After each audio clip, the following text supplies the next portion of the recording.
لوگ نیکی میں ابتدا کرتے ہیں ان کا شریعت کے اندر بہت زیادہ درجہ ہوتا ہے۔ جو پہلے آتے ہیں اور سبقت لے جاتے ہیں نیکیوں میں، اللہ اور اللہ کے رسول کی بارگاہ میں ان کے بڑے مرتبے ہیں۔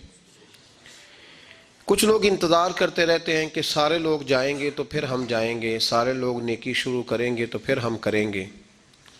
حالانکہ نبی کریم علیہ الصلوۃ والسلام نے فرمایا جس نے دین کے اندر کوئی خیر کا کام شروع کیا، جتنے لوگ اس کی اتباع میں اس کام کو کریں گے، اللہ تبارک و تعالی ان سب کا اجر بھی شروع کرنے والے کو عطا فرمائے گا۔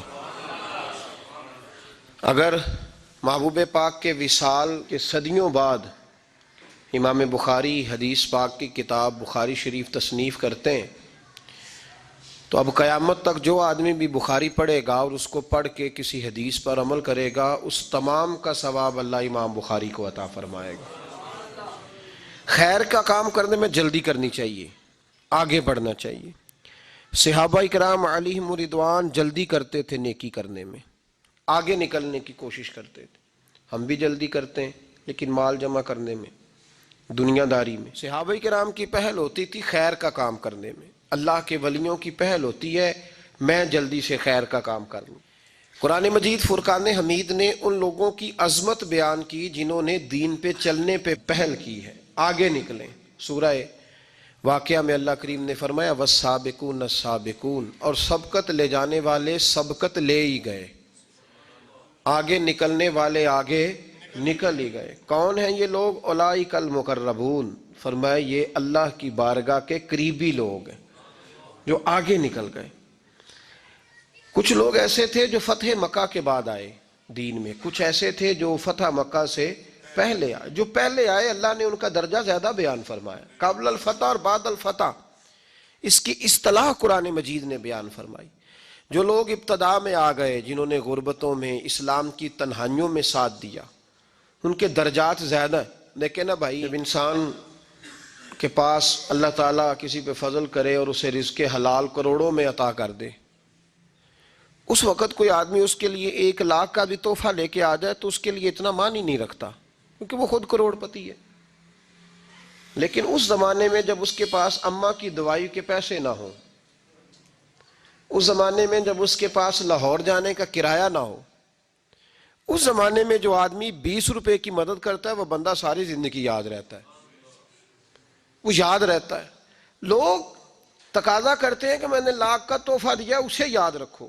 اسے کیسے یاد رکھا جائے؟ اب تو وہ کروڑ پتی ہے، اب اس تحفے کی وہ حیثیت نہیں ہے۔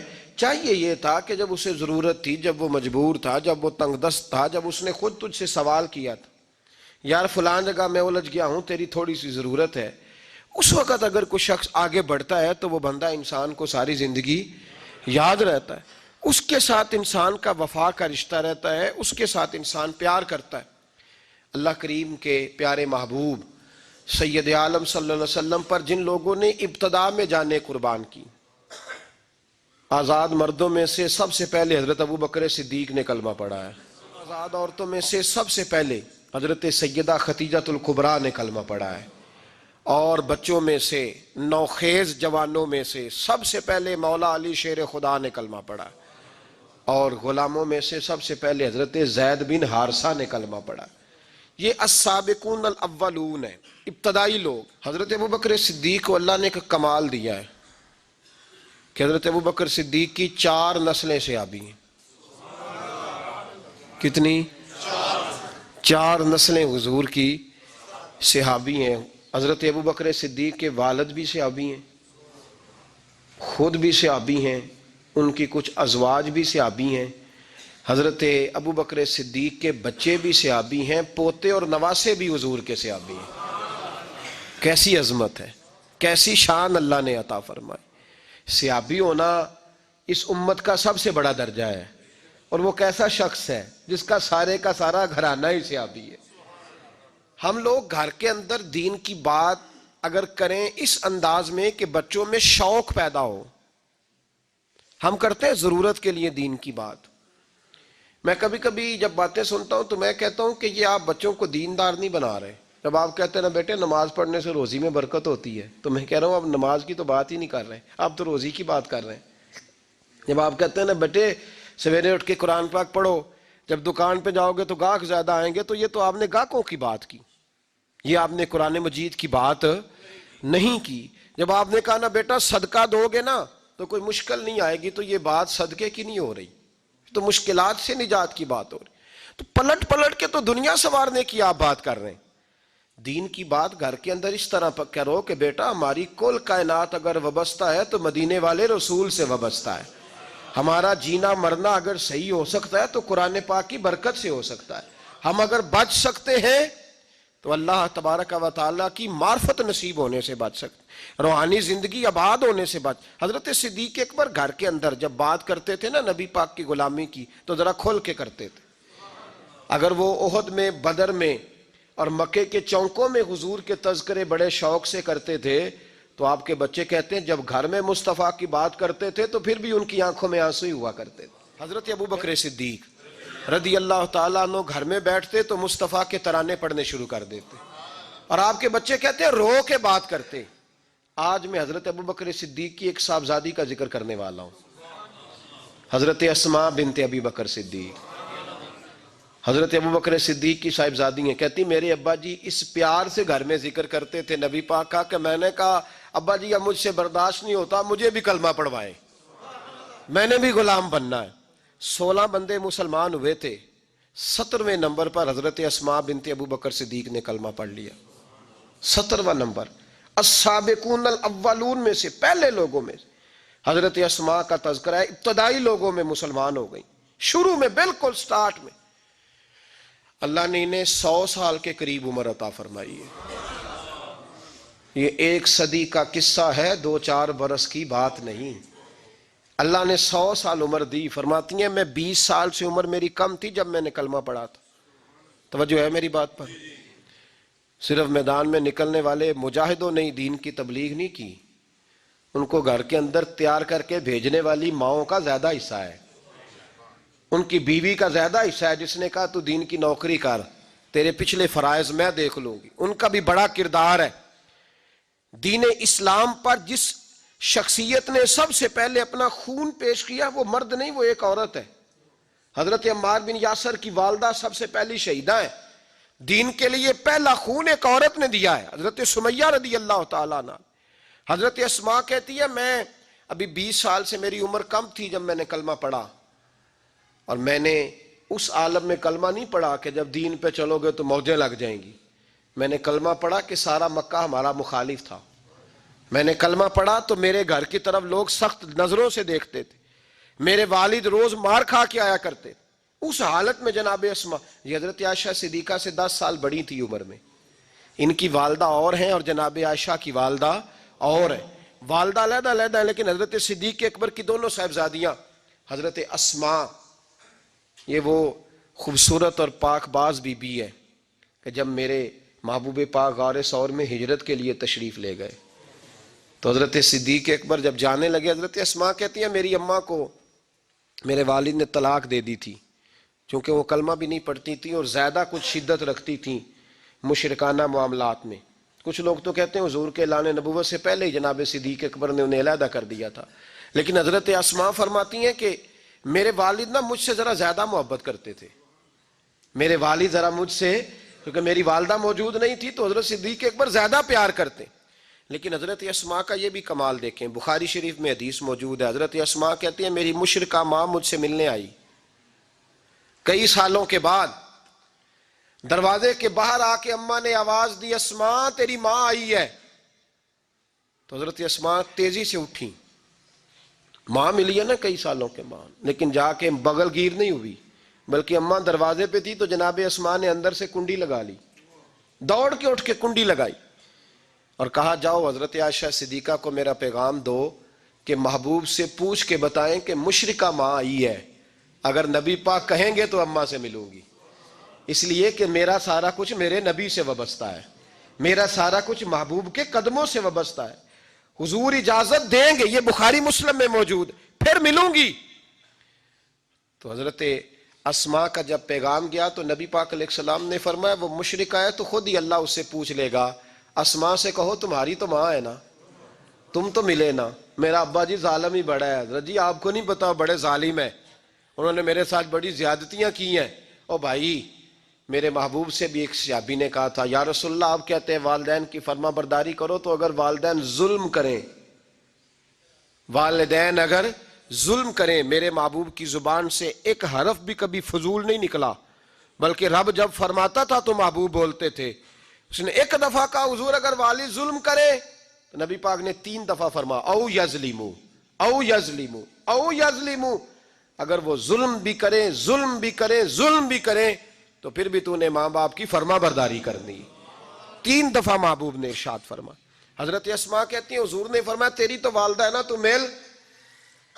پھر پیغام بھیجا کہ یا رسول اللہ وہ کچھ تحفے بھی لائی ہیں، اگر اجازت ہو تو قبول کروں؟ فرمایا تیرے لیے اجازت ہے۔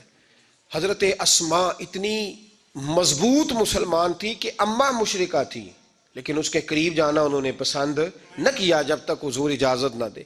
فرماتی ہیں جب میرے ابا جی ہجرت کے لیے جانے لگے نا غار ثور پہ، تو میری ڈیوٹی لگا گئے، کہنے لگے بیٹی تو بڑی ہے، پیچھے ذرا خیال رکھنا۔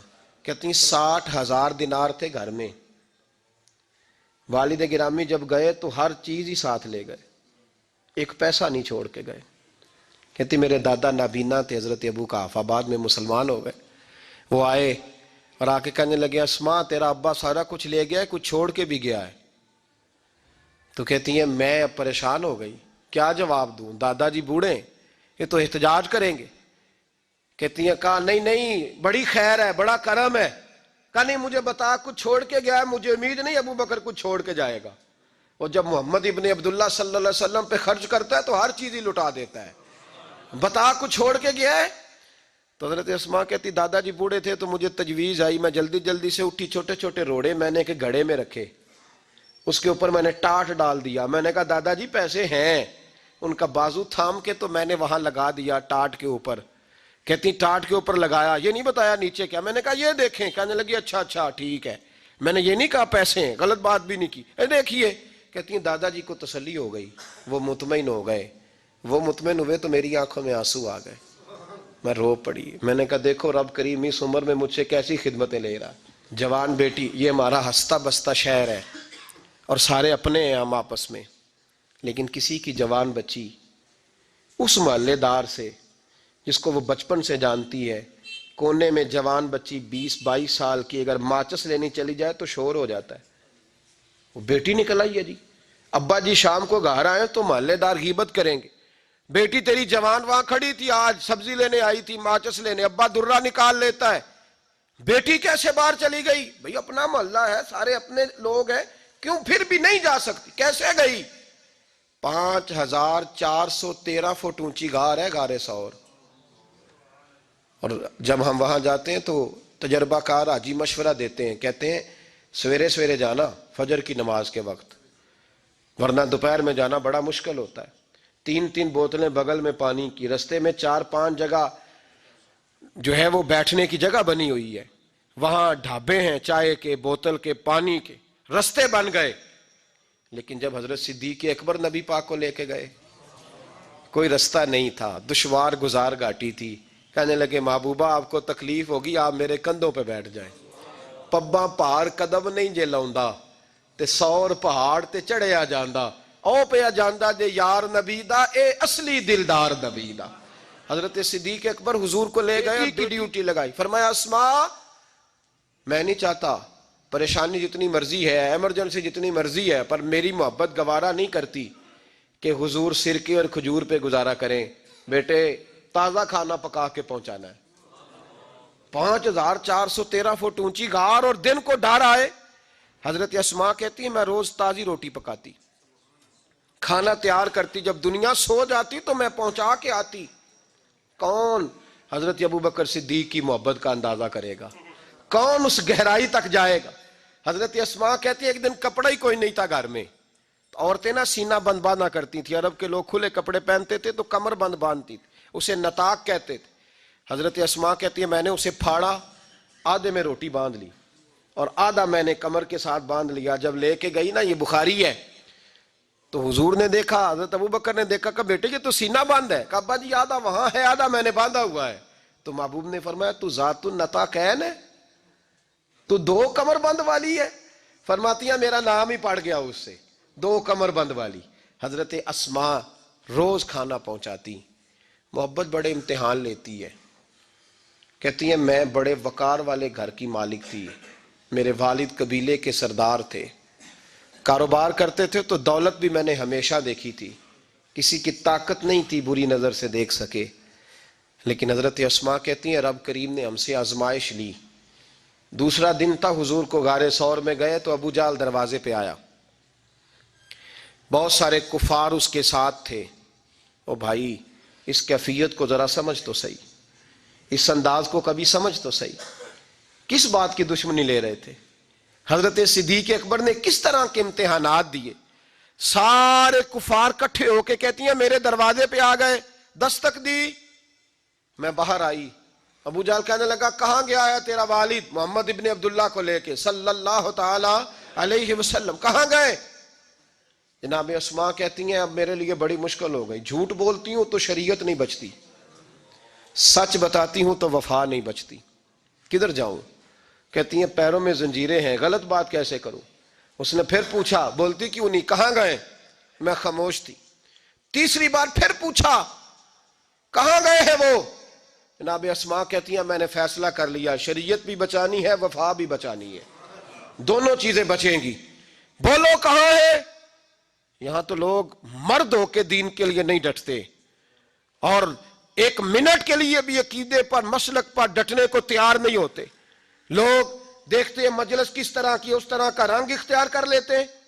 جناب اسماء ڈٹ گئی، جناب صدیق اکبر کی صاحبزادی، اور کہتی ہیں ابو جہل نے جب کہا نا بتا کہاں ہے، فرماتی ہیں پتہ نہیں خدا نے مجھے کتنی قوت عطا فرمائی.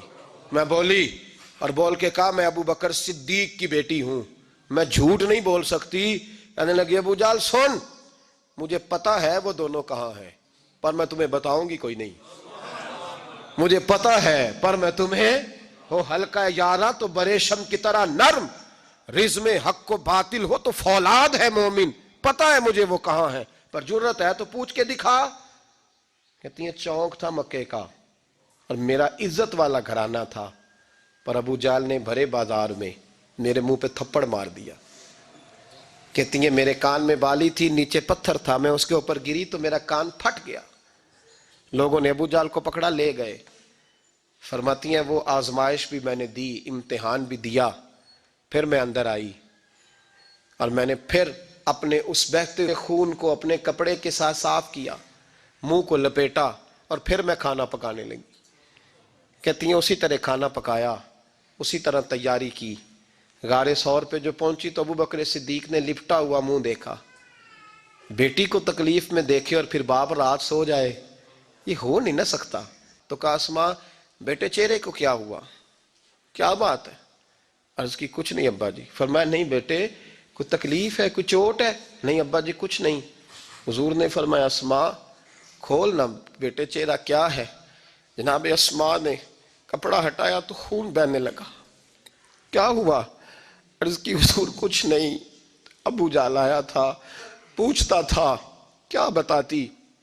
جھوٹ بولتی تو شریعت میں اجازت نہیں تھی، بتا دیتی تو آپ کو تکلیف ہوتی. اس نے نا بڑے چوک میں تھپڑ مارا، میرا کان پھٹ گیا. حضور میں نے کچھ بتایا نہیں.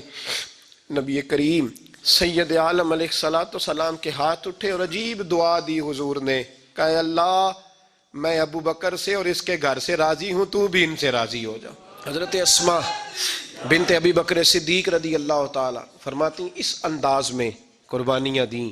پھر ایک وقت آیا، فرماتی ہیں میرے گھر میں دولت تھی، مال تھا، میں نے بڑا کچھ دیکھا تھا، لیکن میرے لیے رشتہ آیا نبی پاک کی پھوپھی کے بیٹے کا، حضرت زبیر بن عوام. یہ حضور کی پھوپھی کے بیٹے بھی ہیں اور جو 10 صحابہ کو حضور نے جنت کی بشارت دی اس میں بھی شامل ہے. حضور نے فرمایا میرا حواری ہے زبیر بن عوام، اور 10 مبشرہ صحابہ میں شامل ہے. لیکن گھر میں غربت تھی، تنگ دستی تھی، مجبوری تھی. جناب اسماء کہتی ہیں میرے ابا جی نے کہا بیٹا تیرے لیے رشتہ آیا ہے. میں نے کہا کس کا؟ کہا حضور کی پھوپھی کے بیٹے زبیر بن عوام کا. کہتے میں نے تھوڑی دیر کے لیے سوچا کہ وہاں تو بڑی غربت ہے. تو جناب صدیق اکبر نے اگلا جملہ کہا, فرمایا تمہیں پتہ ہے رشتہ بھیجا کس نے؟ کہا ابا جی کس نے؟ کہا مصطفیٰ کریم نے. جناب اسماء کہنے لگی پھر آپ کو مجھ سے پوچھنا نہیں چاہیے تھا, پھر حضور نے پسند کیا ہے, محبوب نے, اتنے میرے نصیب. حضرت اسماء کہتی ہے میں اس گھر سے گئی تھی جہاں 3 غلام ہر وقت ہوتے تھے, اور یہ بخاری مسلم میں آپ کو ملے گا. بیٹیوں کی تربیت ہم کرتے ہیں تو کہتے ہیں اوہ سسرال میں کام کرنا پڑتا ہے, سویرے اٹھنا پڑتا ہے, ایسے کرنا پڑتا ہے. سنو جناب صدیق اکبر رئیس مکہ اور مدینہ کی بیٹی فرماتی ہیں میں جب زبیر بن عوام کے گھر میں گئی تو میں آٹا بھی گوندتی تھی, میں کپڑے بھی دھوتی تھی. محبوب نے میرا رشتہ کرایا نا. فرماتی ہیں میں چکی بھی پیستی تھی. فرماتی ہیں زبیر بن عوام نے گھوڑا رکھا ہوا تھا, وہ جب باہر جاتے تو میں گھوڑے کے لیے چارہ بھی کاٹ کے لاتی تھی, میں اس گھوڑے کو بھی سنبھالتی تھی. میرے ہاتھوں میں چھالے پڑ جاتے. ایک دن میرے ابا جی نے دیکھ لیا, ابو بکر صدیق بڑے پریشان ہوئے. کہتی ہیں انہوں نے جا کے محبوب کی بارگاہ میں عرض کی حضور اگر آپ اجازت دیں تو میں زبیر کو ایک غلام نہ دے دوں, میری بیٹی کام کرتی ہے, اس کے ہاتھوں میں نے چھالے دیکھیں, ایک غلام نہ دے دوں. ڈائریکٹ حضرت زبیر بن عوام سے نہیں کہا کہ تو اتنا کام کراتا ہے, جھگڑا نہیں کھڑا کر دیا. کہتی ہیں ایک غلام حضور کے ذریعے جناب ابو بکر صدیق نے بھیجا. اب وہ باہر کے کام سنبھالنے لگا, گھوڑے کو چارہ ڈال دیتا, کچھ سودا سلف لا دیتا. کہتی مجھے یوں لگا جیسے میں آزاد ہو گئی ہوں. غربت بھی تھی. زبیر بن عوام نیک بڑے تھے پر طبیعت کے ذرا سخت تھے.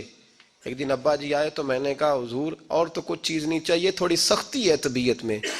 تو کہتے ہیں میرے والد نے یہ نہیں کہا میں پوچھوں گا, میں حضور سے بات کروں گا. کہنے لگے بیٹی صبر کر,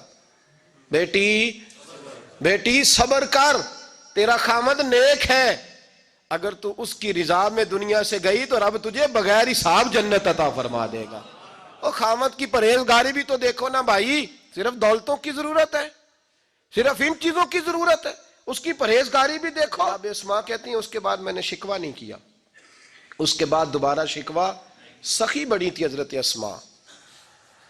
حضرت عبداللہ بن زبیر آپ کے بیٹے تھے, کسی نے ان سے پوچھا کہ آپ کی والدہ کا کیا حال تھا, تو فرماتے میں اماں کو مصلے پہ چھوڑ کے گیا, عبادت کر رہی, عبادت گزار بڑی تھی, مصلے پہ چھوڑ کے گیا.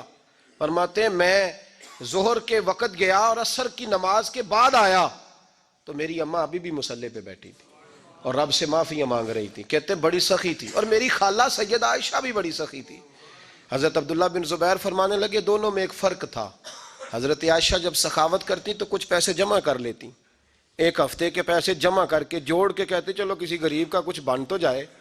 لیکن حضرت اسماء رکھتی نہیں تھی, کہتی تھی روز ہی دینے ہیں, چاہے ایک دینار ہے. میں موجود ہے جب ان سے پوچھا گیا ایسا کیوں کرتی ہو تو کہتی ہے میں ایک دن نبی پاک کی بارگاہ میں نا کچھ پیسے دینے لگی تو میں نے 2-3 دفعہ گنے. کہا حضور جی کچھ دینار رکھ لیں. تو محبوب فرمانے لگے اسماء اللہ کے رستے میں گن گن کے نہ دے, ورنہ وہ بھی تجھے گن گن کے ہی دے گا. تو اس کے رستے میں بے حساب دے, وہ بھی تجھے بے حساب ہی عطا فرمائے گا. اور بچا بچا کے نہ رکھا کر, دے دیا کر. تو اس کے رستے میں دیتی رہے, رب بھی تجھے دیتا ہی رہے گا. ہم چونکہ گن گن کے دیتے ہیں نا, اس لیے ہم اس فلسفے کو سمجھتے نہیں. گن گن کے دے گے تو گن گن کے ملے گا, بے حساب دو گے تو اللہ بھی بے حساب ہی دے گا. حضرت اسماء کی سخاوت, پرہیزگاری. فرماتی ہیں کہ میں جب مدینہ منورہ ہجرت کر کے سب لوگ چلے گئے تو مسلمانوں کے گھر میں نا بیٹیاں ہی پیدا ہوتی تھیں. تو یہودی عورتوں نے شور کر دیا کہ ہم نے جادو کر دیا, ان کے ہاں بیٹا نہیں ہو سکتا. تو جناب اسماء بنت ابی بکر صدیق رضی اللہ تعالیٰ عنہ فرماتی ہیں سب سے پہلا بیٹا مدینے میں اللہ نے مجھے عطا فرمایا. کہتی ہیں میں نے کہا جاؤ اس کے نانا کو خبر کرو. نانے دادے پیار زیادہ کرتے ہیں, نانیاں دادیاں پیار زیادہ کرتے. تو کہتی ہیں کہ میں نے نا کہا جاؤ نانا کو خبر کرو. تو کہتے ہیں جناب صدیق اکبر دوڑے آئے تو پہلے دن کا بچہ ہی اٹھا کے لے گئے. ابا جی بات تو سنے, میں ٹھہر جا سن لیتے. کہتے ہیں لپیٹا میرے عبداللہ کو لے گئے اور سارے مدینے کی گلیوں میں شور کر او یہودیوں نکلو باہر دیکھو, تم کہتے تھے جادو کر دیا ہے, اللہ نے ہمیں بیٹا عطا فرما دیا ہے, دیکھو اللہ نے بیٹا دیا. کہتی ہے پھر سارا مدینہ گھما کے نا تو مصطفیٰ کے پاس لے گئے. کہا یا رسول اللہ دیکھیں اللہ نے نواسا دیا ہے. کہتی ہیں میرے بیٹے, ابھی میں نے دودھ بھی نہیں پلایا تھا, میں نے کہا لے گئے ابا جی اور واپس بھی نہیں لائے. کہتے ہیں حضور کے پاس جب لے کے پہنچے تو نبی پاک نے کھجور منہ میں رکھی, اسے دانتوں کے ساتھ اس طرح چبایا کہ ذرے ذرے میں حضور کا لواب دہن شامل ہو گیا. وہ کھجور حضور کے لواب دہن میں گویا گون دی گئی. فرماتی ہیں اس کو نکال کے تو محبوب نے میرے بیٹے کو گٹی عطا فرمائی, عبداللہ نام رکھا. حضرت اسماء کہتی ہے جب واپس آئے میں نے کہا ابا جی میں نے تو ابھی اسے دودھ بھی نہیں پلایا تھا. تو کہنے لگے مبارک ہو, اس کے سینے میں جو سب سے پہلی غذا گئی ہے وہ میرے نبی کا لواب دہن گیا ہے. حضرت عبداللہ بن زبیر جوان ہوئے, ابھی 7-8 سال عمر کی تھی کہ تو ان کے والد حضرت زبیر بن عوام حضور کے پاس لے گئے. کہنے لگے یا رسول اللہ اسے بیعت بھی کر لیں. محبوب کا بیعت بھی کرا دیا. مسلمان تو پہلے ہی تھے, مسلمانوں کے گھر میں یہ وہی بیعت ہے جو ہم اپنے مشائخ کے ہاتھوں پہ کرتے ہیں. اس کی اتنی اہمیت ہے کہ حضرت زبیر بن عوام نے 6-7 سال کا بچہ بھی محروم نہیں رہنے دیا. حالانکہ کلمہ تو وہ شروع سے پڑھتے تھے. یہ بیعت اگر کلمے کی ہوتی تو وہ تو پہلے پڑھ رہے تھے. یہ وہی بیعت ہے جو ہم اپنے بزرگوں کے ہاتھوں پہ کرتے ہیں کہ کوئی بندہ بغیر مرشد کے اور بغیر پیر کے رہ نہ جائے. حضرت زبیر بن عوام نے بیعت بھی کرا دیا. فرماتی ہیں اب یہی بچے جوان ہوئے. حضرت زبیر بن عوام تو جلدی وصال کر گئے. حضرت عبداللہ بن زبیر فرماتے ہیں میری اماں کی عمر 100 سال کے قریب ہوئی, نابینا ہو گئی تھی دونوں آنکھوں سے. میں کپڑے لا کے دیتا تھا تو حضرت اسماء کا طریقہ یہ تھا کپڑے کو ہاتھ لگا کے دیکھتی.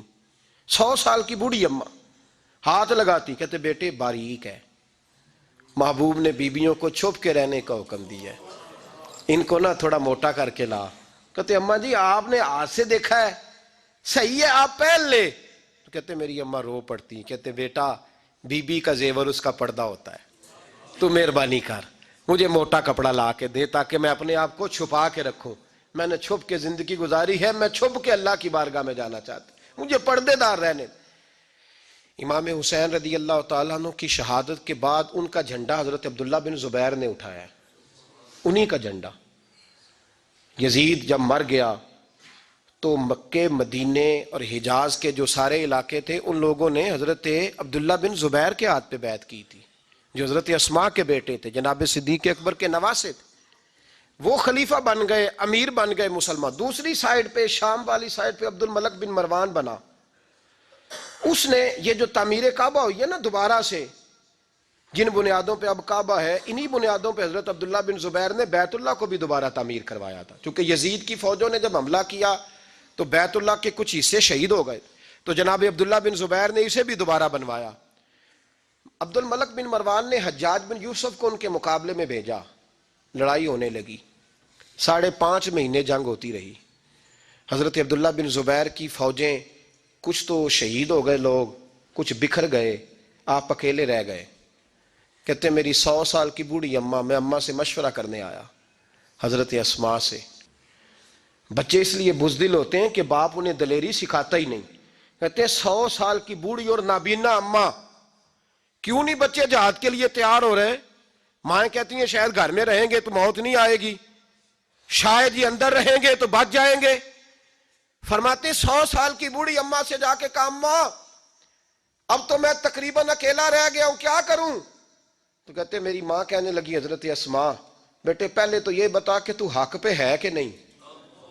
میں نے کہا اماں ہوں تو میں حق پہ. تو کہنے لگی جا پھر میدان میں کھڑا ہو جا اور جا کے لڑ, جب تک رب کو منظور ہوگا تجھے زندگی دے گا. اور بیٹا یاد رکھ جسے شہادت ملتی ہے اسے بھی اللہ کی مدد کے ساتھ ہی ملتی ہے, شہادت بھی اللہ کی مدد سے ملتی ہے, میدان میں جا. تو کہتے میں نے اپنی اماں سے کہا اماں یہ جو حجاج ہے بڑا ظالم ہے, سنا ہے جب کسی کو قتل کرتا ہے تو لاش کے ٹکڑے ٹکڑے کر دیتا ہے, وجود سارا کاٹ ڈالتا ہے.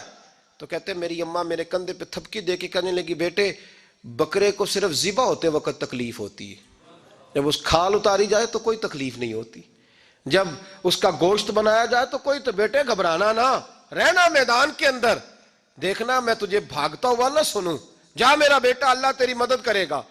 حضرت عبداللہ بن زبیر کہتے ہیں میری ماں کی گفتگو نے میرے وجود کو فولاد کر دیا.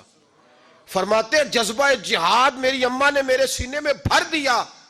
جب میں نکلا میدان میں تو حضرت اسماء پھر پکارنے لگی, کہنے لگی عبداللہ یہ یاد رکھنا کہ تم اس کے بیٹے ہو جس کو میرے نبی نے اپنا حواری کہا تھا, اور نبی پاک نے تیرے باپ کو دنیا میں جنت کی بشارت دی تھی، اور یاد رکھنا کہ تیری دادی مصطفیٰ کی سگی پھپھی تھی، اور یہ بھی یاد رکھنا کہ تیرے نانا وہ ہے جنہیں دنیا صدیق اکبر کہتی ہے، اور یہ بھی ذہن میں رکھنا کہ تیری خالہ وہ ہے جو ام المومنین سیدہ عائشہ ہے۔ بیٹا جب میدان میں لڑنا تو اپنے خاندانی وقار کا ضرور خیال رکھنا، یاد رکھنا تم کون ہو، کس کے بیٹے ہو، کس کے بھانجے، کس کے بھتیجے، کس کے نواسے، خیال رکھنا۔ حضرت عبداللہ بن زبیر لڑے اور جب شہید ہو گئے تو حجاج بن یوسف نے ان کی لاش کو چوک میں لٹکا دیا، مکے کے چوک میں جہاں جنت المالا ہے، اس چوک میں ان کی لاش لٹکی۔ 14واں دن ہو گیا لاش کو لٹکے ہوئے، تو عبداللہ بن عمر گزرے، فرمانے لگے یہ دیکھو شاہ سوار لٹکا ہوا ہے، اور دیکھو 14 دن بیت گئے، اس کے وجود سے جب بھی کوئی سونگتا ہے اسے میٹھی خوشبو ہی آتی ہے۔ اور عبداللہ ابن عمر فرمانے لگے خوشبو کیوں نہ آئے، اس کے وجود میں جو پہلی غذا گئی تھی وہ مصطفیٰ کا لعاب دہن داخل ہوا تھا۔ 14 دن گزر گئے، حجاج نے پیغام بھیجا حضرت اسماء کو، میری بات سنو۔ آپ فرمانے لگی میں تو کسی کے پاس نہیں جاتی، اور میں سرداروں کو کیا سمجھتی ہوں، جا دوڑ جا۔ کہنے لگا میں زبردستی بلوا لوں گا۔ فرمایا طاقت ہے تو بلوا کے دیکھ، میں ابو بکر کی بیٹی ہوں۔ حجاج خود ملنے آیا اور آ کے کہنے لگا میرے بارے میں آپ کا کیا خیال ہے؟ تو حضرت اسماء کہنے لگی خیال کیا ہونا ہے، نبی پاک نے فرمایا تھا میری امت میں ایک کذاب آئے گا، ایک قاتل آئے گا۔ کذاب مختار سقفی تھا اور قاتل تو ہے۔ کہنے لگا تجھے پتہ نہیں چلا میں نے تیرے بیٹے کا کیا حال کیا؟ تو حجاج کہتے ہیں ایسا جملہ کہا حضرت اسماء نے کہ میری سوچ ہی بدل دی۔ میں نے کہا دیکھا میں نے تیرے بیٹے کا کیا حال کیا؟ تو حضرت اسماء کہنے لگی تو نے تو صرف اس کی دنیا خراب کی ہے، اس نے تو تیری آخرت خراب کر دی ہے۔ تو سمجھ نہیں آئی؟ تو نے دنیا خراب کی، اس نے تو تیری آخرت خراب کر دی، ابھی تو سمجھا نہیں؟ تو کہنے لگا اماں تو بوڑھی ہے، تجھے شاید پتہ نہیں کہ تیرے بیٹے کی لاش لٹکی ہوئی ہے۔ تو کہتے ہیں حجاج کہتے ہیں حضرت اسماء کہنے لگی شکر ہے اللہ کا، شکر ہے اللہ کا، میرے بیٹا لٹک تو گیا ہے پر کسی ظالم کے آگے جھکا تو نہیں نا، شکر ہے اللہ کا۔ اور کہنے لگی شاہ سوار لٹکے ہی ہوتے ہیں، جو شاہ سوار ہوتے ہیں وہ سواریوں پہ ہی ہوتے ہیں، حجاج جا۔ حجاج بن یوسف کہتا ہے جب میں باہر نکلا تو بڑی بڑی تلواریں میرا سر نہیں جھکا سکی تھی، پر حضرت اسماء کے جملوں نے میری گردن جھکا دی۔ لوگ مجھ سے پوچھتے تھے فاتح کون ہے؟ آپ کے عبداللہ۔ تو حجاج کہتا ہے نہ میں اور دوسروں کو تو وہ ماننے کو تیار ہی نہیں تھا نا، کہتا ہے فاتح دیکھنا ہے تو وہ ابو بکر کی بیٹی اندر بیٹھی ہے، وہ سب سے زیادہ فاتح، وہ فاتح ہے، جس کا حوصلہ جوان ہے، جس کے سینے میں ایمان کی قوت تگڑی ہے، جو آج بھی ان اصولوں پہ قائم ہے جو مصطفیٰ نے دیے تھے۔ حضرت اسماء اپنے بیٹے کے شہادت کے 3-4 دن کے بعد ہی وصال کر گئیں۔ 100 سال کی اسماء کا جب جنازہ اٹھا تو پھر دیکھا مکے کے لوگوں نے اور مدینے کے لوگوں نے کہ بادشاہوں کے جنازے میں اتنی خلقت نہیں آتی جتنی اس خاتون کے جنازے میں لوگ آئے، اور لوگ کہہ رہے تھے آج وہ خاتون دنیا سے گئی ہے جس خاتون نے اپنی زندگی کے 80 سال رسول اللہ کے دین کو دیے۔ بھائی یہ بات آج اس لیے ان کا ذکر، چونکہ ان کا وصال بھی جمادی ثانی میں ہوا، اس لیے چھیڑا ہے۔ اپنے گھروں کے اندر ہم نے تربیت کا، بیٹیوں کی تربیت کا وہ والا ماحول بنانا ہے جو حضرت اسماء بنت ابی بکر کا تھا۔ ہماری بچیاں کہتی ہیں دکھ ہی بڑے تھے، غربت ہی بڑی تھی، ساری زندگی ٹینشن کی نظر ہی ہو گئی، ہم کیسے جوان ہوتے۔ وہ تو امیر گھر سے غریب گھر میں آئی تھی، غربتوں کی ٹینشن نے کبھی انہیں پریشان نہیں کیا بلکہ ان کے ایمان کو جلا بخشی، توانا رہیں۔ جب مائیں حضرت اسماء جیسی ہوتی ہیں تو بیٹے حضرت عبداللہ بن زبیر جیسے پیدا ہوتے، اتنے تگڑے اور دلیر بیٹے پھر دنیا کو ملتے ہیں۔ اپنی بچیوں کی تربیت کریں، سارا دکھ روٹی کا ہی ہے، دولت کا ہی ہے، جائیداد کا ہی ہے، کھانے پینے کا ہی ہے، اور بھی غم ہے زمانے میں محبت کے سوا، کچھ اور بھی توجہ کریں بھائی، یہ تو ایک جوز ہے، تو ایک جوز ہے صرف زندگی کا، باقی ساری زندگی تو آگے پڑی ہوئی ہے۔ ان کی تربیت کریں، اصل نہج پر انہیں سمجھائیں۔ حضرت اسماء نے روشن کردار ادا کیا، تقوی، پرہیزگاری، عبادت، سخاوت، رسول اللہ کی نوکری، نبی پاک کی کامل محبت، اپنے بچوں کی تربیت، حضور کی ہر بات کے ساتھ وفا ان کا ترہ امتیاز رہا۔ وہ ہمیں سبق دے کے گئیں اگر دنیا میں زندہ رہنا ہے تو محبوب کے بن کے رہو، زندہ رہو گے، تابندہ رہو گے، پائندہ رہو گے، ہمیشہ مدحت خیر الانام میں گزرے۔ دعا ہے یہ عمر درود و سلام میں گزرے۔ آخر دعویٰ یعنی الحمدللہ۔